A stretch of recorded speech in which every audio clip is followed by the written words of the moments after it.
il nous pose les bidons et là il faut qu'on ait les 3 sacs de couchage. Les 3 autres sacs de couchage dans les gros bidons bleus.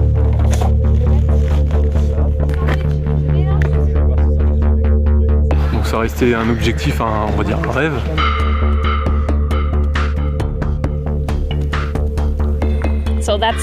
Donc c'est vraiment pourquoi nous sommes ici, juste pour apprendre à être meilleur dans les montagnes et pour être encore meilleur l'année prochaine, nous espérons. Ça nous pousse à aller un peu plus loin que ce qu'on fait d'habitude.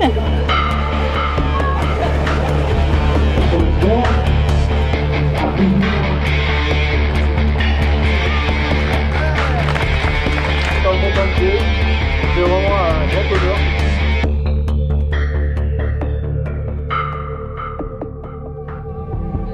Non, on s'attendait pas au but du tout, on commençait à réfléchir sur où était le canoë, machin, et puis là, le coup des bus, pas mal. Un vrai faux départ pour cette 4e édition de Raid in France. Ah, c'est super, c'est original et je pense qu'on va se tirer la bourre avec les différents bus, ça va être sympa.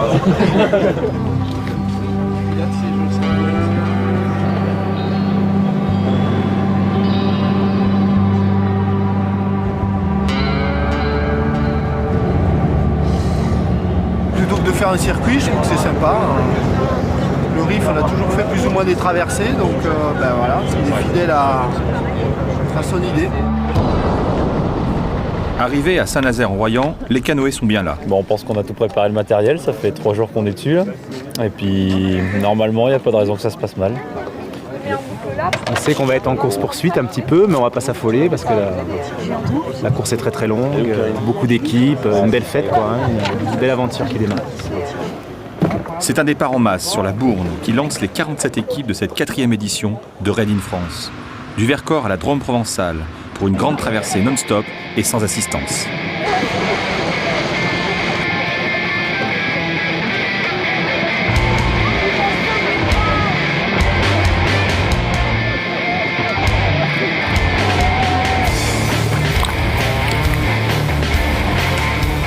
Après un passage un peu délicat dans un goulet d'étranglement sous le pont de Saint-Nazaire-en-Royan, les embarcations dépassent la confluence entre la Bourne et l'Isère.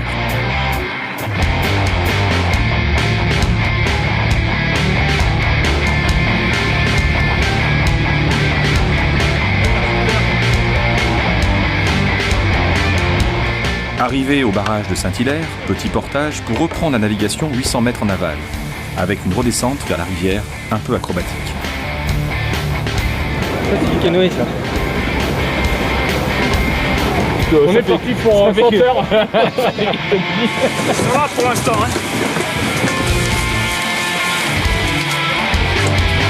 Chaud devant. Le réembarquement donne lieu à quelques embouteillages et à des mises à l'eau gérées dans la bonne humeur par les concurrents.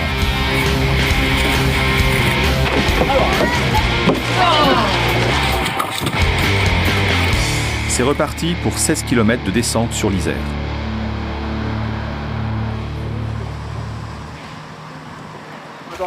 La fin de la section canoë est en prise directe avec le départ du premier trek qui plonge les concurrents dans le vif du sujet après cette navigation sans encombre. On ne connaît pas encore la position qu'on a, mais on pense qu'on est au milieu plus ou moins.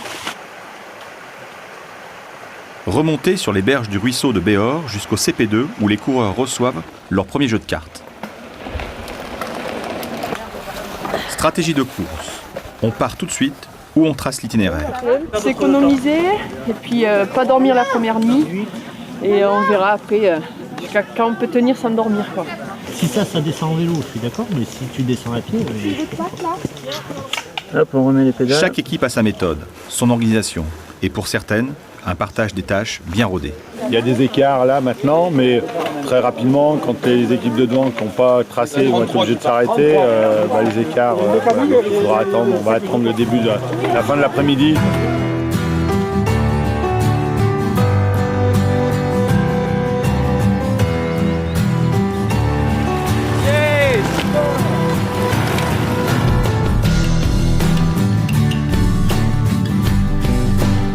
Parcours VTT. Après un début plutôt roulant, la grosse difficulté, le passage du Pas de la Pierre ou de Bouvaret. et son portage sur 250 mètres de dénivelé pour basculer sur les plateaux du Vercors. Le choix de l'itinéraire donne libre cours à toutes les interprétations, errements ou autres détours.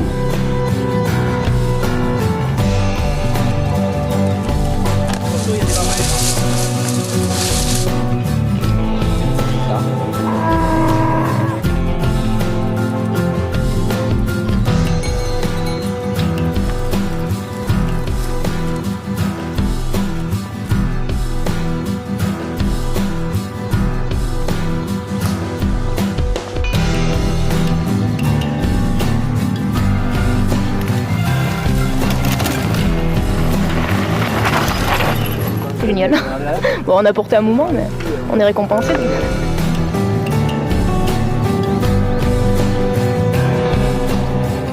Pour l'instant ça va, on n'a pas eu de chute, de crevaison, de problèmes mécaniques. Et puis bon, on prend plaisir à évoluer dans ce merveilleux paysage.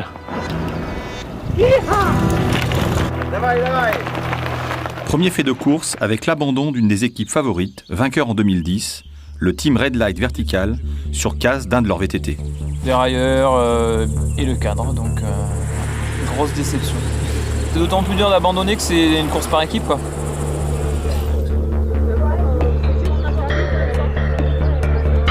Cette première journée tire à sa fin, avec une arrivée à la station de ski de Fondurle pour le gros du peloton.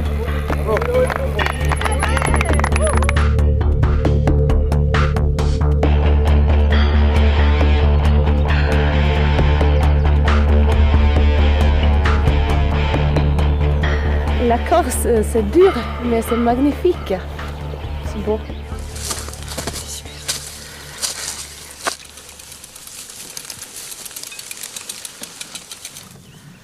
Bien avant, d'autres équipes enchaînent montées et descentes avec un remarquable passage sur les prairies du plateau d'Ambel.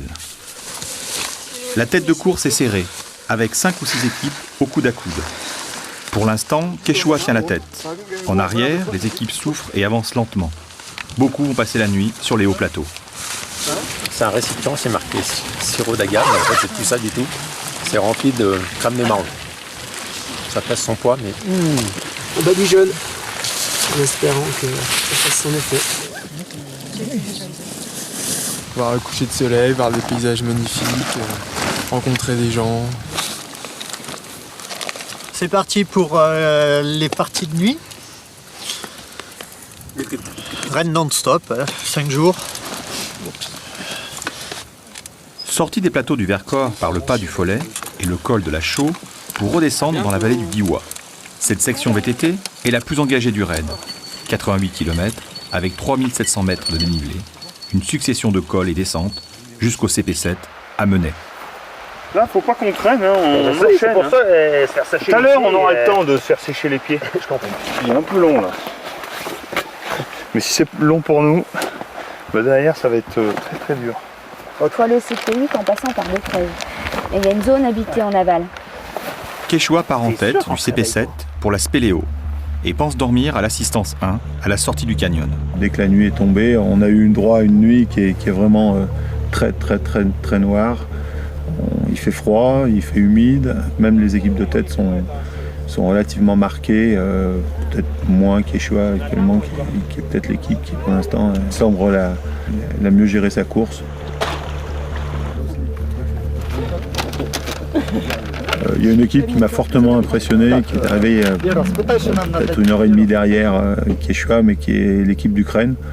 Parce qu'ils sont arrivés en débardeur et t-shirt, manches nues, alors qu'ils ont passé toute la nuit comme ça et peu marqués, vraiment avec une envie d'avancer. Incredible, tough and C'est un témoignage qui vient de l'Est, tu vois. Voilà, ouais. C'est à ce CP que la majorité des équipes abandonneront ou se scindront. Cette section est technique. D'abord la Spéléo, avant le canyon, le tout avec une orientation difficile. C'est joli, hein? Ouais, je mets pas un pied devant l'autre.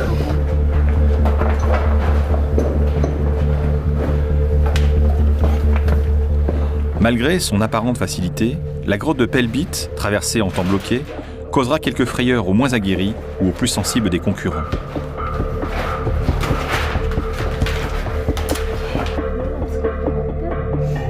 Les équipes profitent du temps bloqué pour grappiller quelques minutes de sommeil.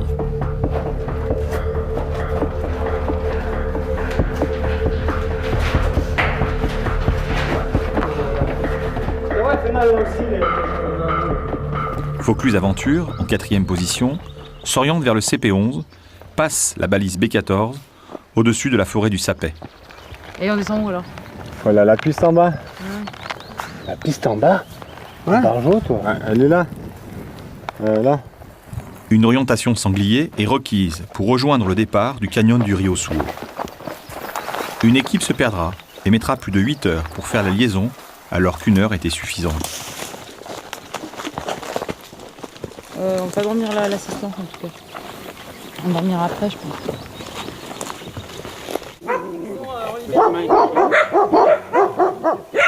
Ils sont en liberté là? La miss.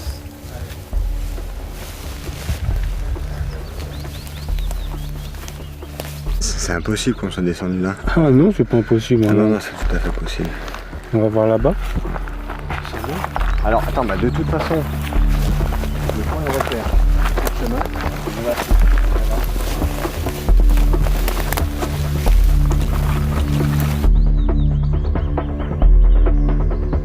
Le canyon du Rio Sourd s'ouvre devant eux, un peu aquatique mais surtout très encaissé, qui se dévoilera dans toute sa dimension, particulièrement sur la fin, après quelques rappels et toboggans.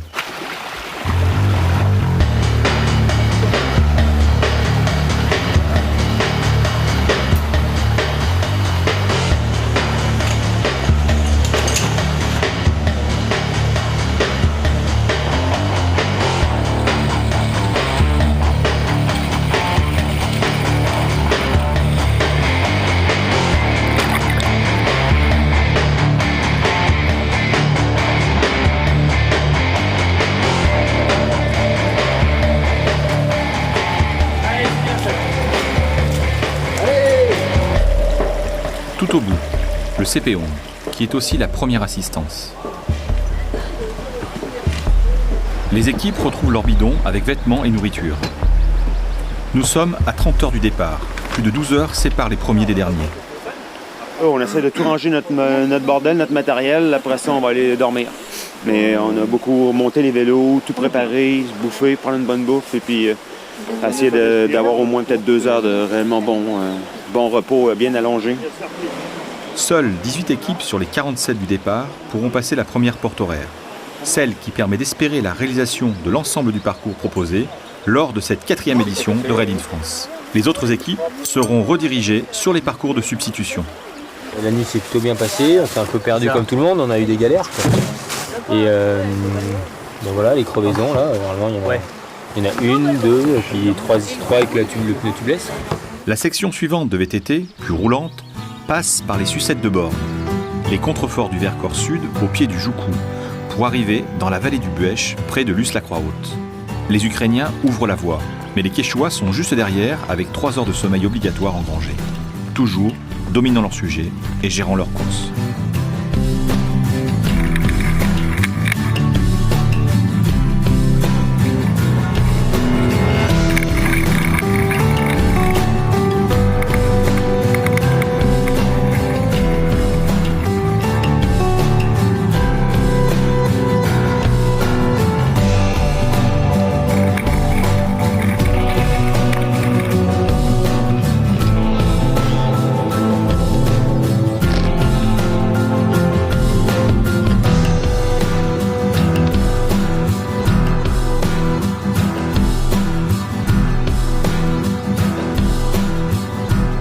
Cette 3e section de trek fait le tour du Rocher-Rond et du vallon de la Jargeate, en passant par le col de la Croix et le col des Aiguilles.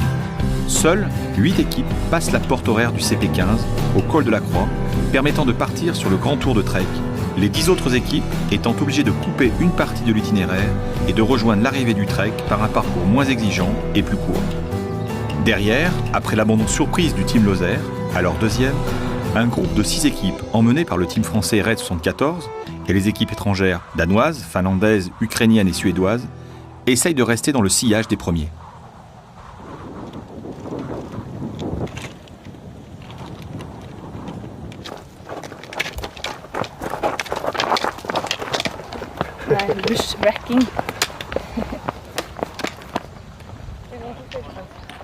Le CP16 est au carrefour de l'itinéraire de substitution et du parcours intégral. C'est le bon moment pour faire le point à mi-course. L'équipe MUC Lozère Sport Nature se lance. Il n'est pas très facile en fait, surtout pour un premier raid. Moi qui n'avais jamais fait plus de 2 jours. Non mais ça va, pour l'instant, on gère comme on peut. Magnifique. Moi, la recherche des petits passages bien secrets, personne à voir, à part nous je crois. On est avant tout une bande d'amateurs sportifs qui faisons ça par pure passion. Pour s'éclater, se retrouver ensemble et vivre des trucs complètement extraordinaires. Et ensuite, nos amis ne comprennent absolument pas pourquoi, mais quand ils voient les photos, les images, ils comprennent un peu mieux pourquoi est-ce qu'on s'éclate.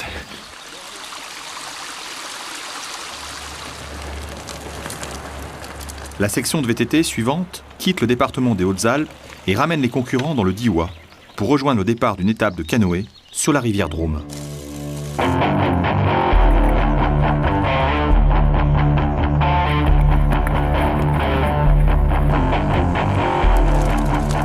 Le parcours va traverser les gorges de Buèche. Plus loin, les coureurs escaladeront le massif de Durbon en passant par le col de Vonière pour rejoindre le relief montagneux de la Haute-Drôme. Hier, on a fait une erreur qui était liée à la fatigue la nuit, où on aurait dû mettre 20 minutes, on a mis 2 heures. Mais c'est la première fois que nous avons fait une expedition race de beaucoup de jours. L'assistance 2, au bord de la Drôme, est un lieu stratégique. Toutes les équipes passent par ce point d'assistance et retrouvent l'ensemble de leur matériel nécessaire pour les sections suivantes.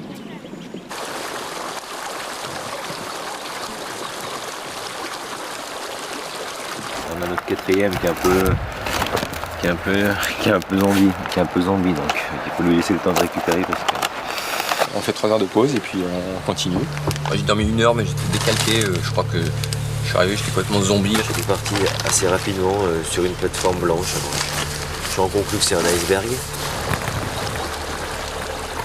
La descente de la Drôme, rivière peu difficile en soi, sera un bon moment de plaisir pour toutes les équipes.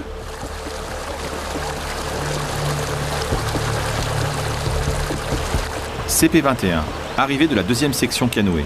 Les premiers sont les concurrents des parcours allégés. Ils précèdent donc de 4 heures la tête de course. Route interdite à la 164 et la 165. Ah, donc on va pas par les balises. On va d'abord tout de suite à CP22 et on reviendrait ici. Ah.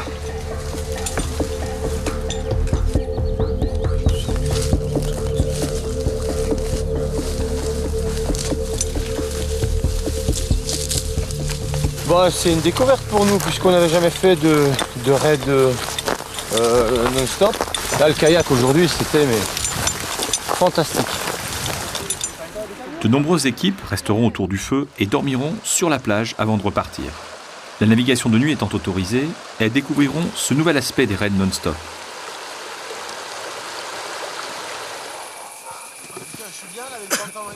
Avec du pas qui nous passe sauter dans le bac en là, partant. ça c'est 26. Hein. C'est bien qu'il y a quelques équipes maintenant qui ont chanté, qui sont devant nous. C'est ça le raid d'aventure. On se démerde avec ce qu'on trouve. Je pense qu'il faut qu'on fasse notre course à nous. On se bat pas contre les autres équipes, on se bat contre le tracé de Pascal. Tu prends notre pile bas. On la trouve non, voilà, c'est cool. Une très belle section de montagne dans le massif des Trois Becs attend les concurrents. L'itinéraire emprunte le pas des Aubers. Passage étroit et très raide qui permet de déboucher sur les hauts plateaux, surplombant la forêt dessous. Plusieurs équipes auront des difficultés à trouver l'entrée.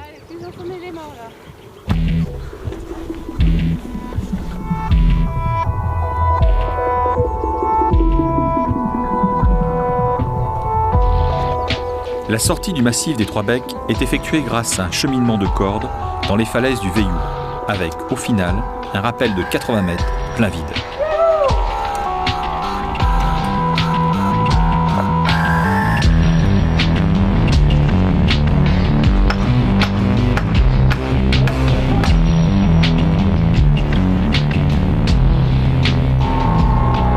Toutes les équipes effectueront cette section et profiteront de cet environnement grandiose et magnifique.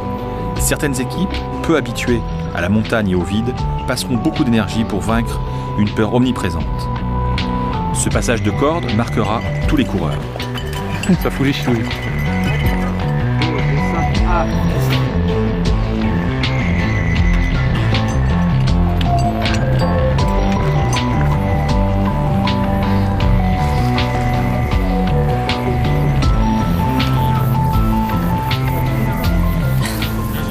Ce matin on a fait une micro-sieste à 5h du mat et depuis c'est pas nickel. Voilà, là, ça fait presque 5 heures que ça tient. Hop là, c'est les fourmis qui vont être contentes. C'est dur. C'est très dur. Mais la grosse section VTT, c'est une grosse section VTT. 100 km, ça va nous prendre un certain temps. Et en dénivelé, il y a... Je veux pas savoir. Une dernière section de VTT, 100 km pour traverser toutes les baronnies provençales et rejoindre les rochers du Saint-Julien, ultime défi avant l'arrivée à Buis-les-Baronnies.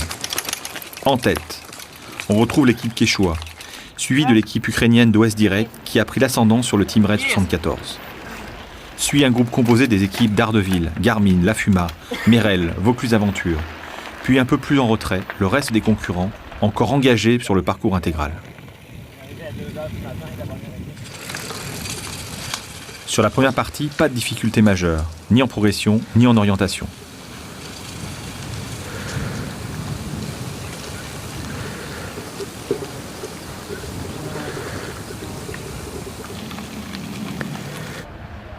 Au CP27, à l'arrière de la course, sur la place du petit village de la Motte-Chalancon, toutes les équipes profitent du magasin d'alimentation et du restaurant. C'est la première fois, depuis le départ, il y a 4 jours, qu'elles retrouvent un peu de civilisation. On est déjà très fatigués. On a envie de partir rapidement pour arriver le plus tôt possible, pour se reposer.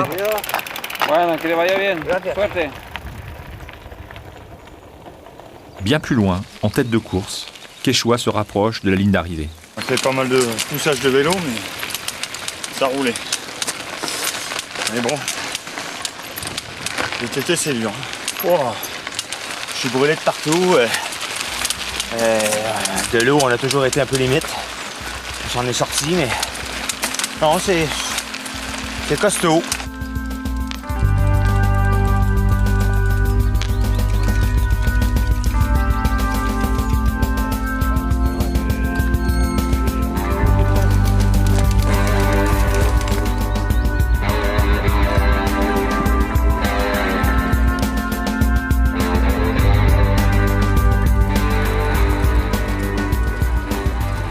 Passage au col de Dèvres et une progression en direction du col de la Bohémienne, dans le brouillard, de nuit, avec la fatigue, rajoutera quelques heures au temps final pour toutes les équipes. Ouais, c'est assez coton là, l'orientation de nuit. À quelques encablures de Buis-les-Baronnies, c'est aussi une philosophie de course et un certain art de la vivre qui s'expriment. On a besoin de recharger les batteries, même si l'arrivée est à quelques heures. Je dirais que c'est engagé, à la fois dans le côté ludique et engagé dans toute la difficulté du raid. Le plaisir, il se déclenche, je pense, très fort au moment du départ, parce que c'est le moment clé de la somme de toutes les préparations, et c'est pour ça qu'on s'est focalisé. Donc quand on passe à l'action et qu'on part en sport, enfin ça fait du bien, c'est un moment de plaisir instantané. Puis au bout de 30-35 heures, après ça fonctionne à 100 à l'heure. Et c'est vraiment super agréable, comme là on a faim, on mange tout, n'importe quoi et ça nous fait plaisir. Si on se donne 10 minutes pour dormir, on dormira. On repart, c'est un peu bizarre avec les horaires, mais dès qu'on roule un peu, on se dit finalement c'est sympa. Mais c'est assez particulier, ouais. Un plaisir qui est absolument pas un plaisir ordinaire. Vous repartez de suite? Celui-là, ouais. Ah ouais, en retard, il caille chez toi. Oh putain. Allez les gars, bravo. Dernière section pour les Quechua, qui accusent une fatigue certaine.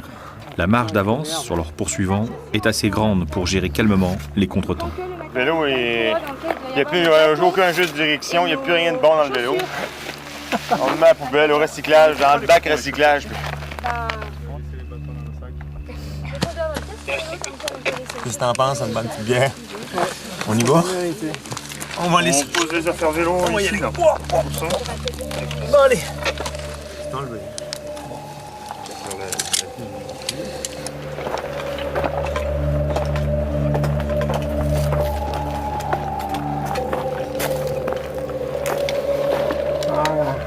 Je gêne pas le sac.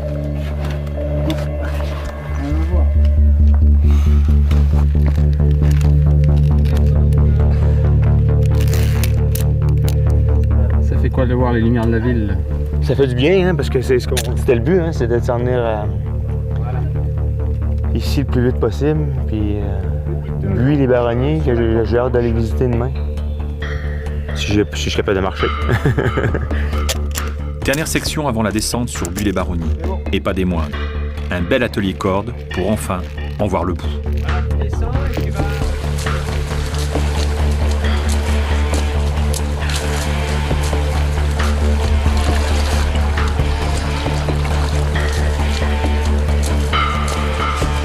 Le team quechua remporte Raid in France pour la 3e fois en 4 participations et par là même son invitation pour les championnats du monde en Australie. Ils ont parcouru les 370 km, dont 15 000 mètres de dénivelé positif en 90 heures et 32 minutes. Je suis pas sûr que j'irai m'engager comme avec des gens que je connais pas. Parce que ça peut tourner très très vite à la tragédie. Le rocher du Saint-Julien et sa progression sur corde surplombant le village d'arrivée constituent la dernière section de Raid in France 2011.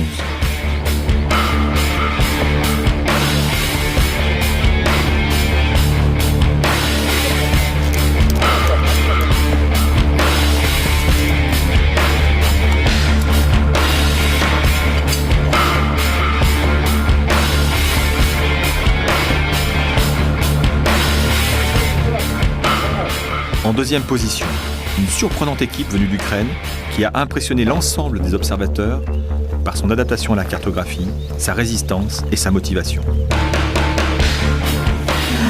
A little bit happy, but mostly tired. L'année prochaine, lors des championnats du monde en France, ce sera une équipe à suivre de près.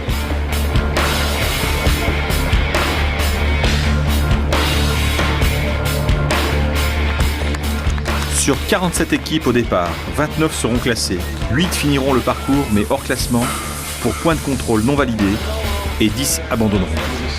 Rendez-vous est pris en 2012 pour le championnat du monde avec un Raid in France fidèle à sa philosophie. Back to nature. Thank you for having me here tonight. I wanted to congratulate you all very much on an excellent race. It was truly a world-class course, I thought, and those of you that have all got to the end deserve special congratulations.